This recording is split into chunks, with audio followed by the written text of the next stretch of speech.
வணக்கம் நண்பர்களே. கதை களத்தை காத்த சிட்டுக்குருவி. ஒரு அமைதியான கிராமத்தில் ரவி என்ற உழைப்பான விவசாயி வாழ்ந்து வந்தான். ஒவ்வொரு தினமும் அவன் வயலில் தண்ணீர் ஊற்றுகிறான், செடிகளுடன் பேசுகிறான், மண் ஈரப்பதம் பார்த்து கொள்கிறான். அருகில் இருக்கும் மாமரத்தில் ஒரு சின்ன சிட்டுக்குருவி சிட்டு வசித்து வந்தது. சிட்டு மகிழ்ச்சியாக பார்த்தது. எவ்வளவு அன்பாக வயலை பார்த்து கொள்கிறார். இந்த வயல் எப்போதும் பாதுகாப்பாக இருக்கணும். ஒரு மதியம் சிட்டு வானத்தில் பறந்தபோது பல பெரிய எலிகள் பயிரின் அடியில் ரகசியமான துரங்கள் தோண்டிக் கொண்டிருப்பதை கவனித்தது. சிட்டு, ஐயோ, இவங்க எல்லா பயிரையும் சாப்பிட போறாங்க.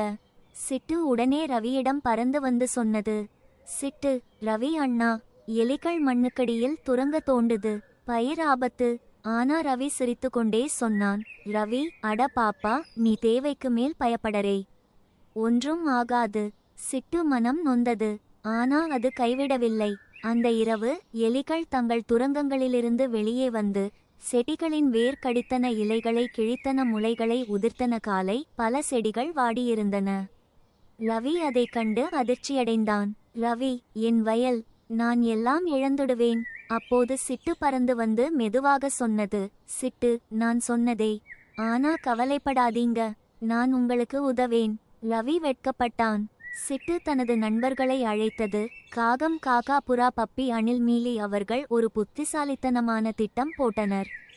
சிட்டு மேலிருந்து எல்லா எலி துரங்கங்களையும் கண்டது. அணில், மீலி அவற்றை உலர்ந்த இலைகளால் அடைத்தது. புறா, பப்பி முட்கள் கொண்ட கிளைகளை எடுத்து வந்து துரங்கங்களின் மேல் வைத்தது. காகம், காக்கா சத்தமாக கத்தி எலிகளை பயமுறுத்தியது.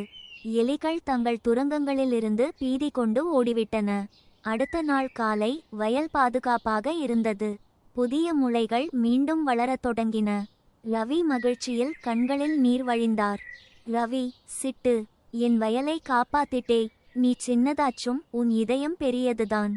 அவன் மாமரத்தில் சிட்டுக்குருவிக்கு ஒரு சிறிய மர வீடு வைத்தான். ரவி, இது உன்னோட வீட்டு. இனிமே நீ இந்த வயலின் காவலன். சிட்டு மகிழ்ச்சியாக சிட்டு சிட்டென்று பறந்து விளையாடியது. கதையின் நற்பாடம்: எச்சரிக்கை எங்கிருந்து வந்தாலும் அதை கேளுங்கள். அறிவு பெரியவர்களிடம்தான் வருமென்று இல்லை. லைக், ஷேர், சப்ஸ்கிரைப் பண்ணுங்க. நன்றி நண்பர்களே.